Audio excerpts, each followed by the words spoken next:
Pemirsa, Menteri Agama Lukman Hakim Saifuddin sampaikan rasa penyesalan dan permohonan maaf kepada masyarakat terkait kasus suap yang melibatkan pejabat di Kementerian Agama. Sementara setelah menggelar yang cukup alot, ini P3 akhirnya memperhatikan Romahur Muzi sebagai Ketua Umum P3 dan menunjuk Suharso Mono Arfa sebagai PLT Ketum P3.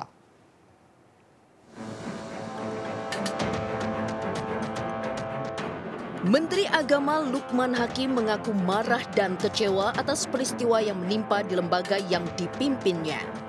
Menteri Agama menyampaikan penyesalannya dan permohonan maaf terkait kasus suap pengisian jabatan Kemenak. Kementerian Agama juga menyatakan sikap tegas untuk menyerahkan sepenuhnya persoalan ini kepada KPK. Karena ini OTT terkait dengan tindak pidana korupsi, jadi terhadap ASN Kementerian Agama yang terkena OTT ini akan segera diberhentikan dan Kementerian Agama tidak akan memberikan bantuan hukum apapun.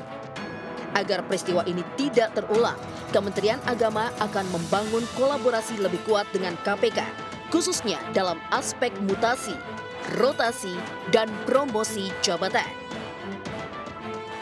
Setelah menggelar rapat pengurus harian yang cukup alot, P3 akhirnya memberhentikan Romahur Muzi sebagai Ketua Umum P3 dan menunjuk Suharso Mono Arfa sebagai PLT Ketum P3. P3 berharap kepemimpinan Suharso dapat membawa P3 melampaui persyaratan 4%, ambang batas pemenangan partai untuk dapat duduk di Senayan. Berdasarkan hasil rapat pengurus harian, ada 3 yang menjadi keputusan rapat tadi.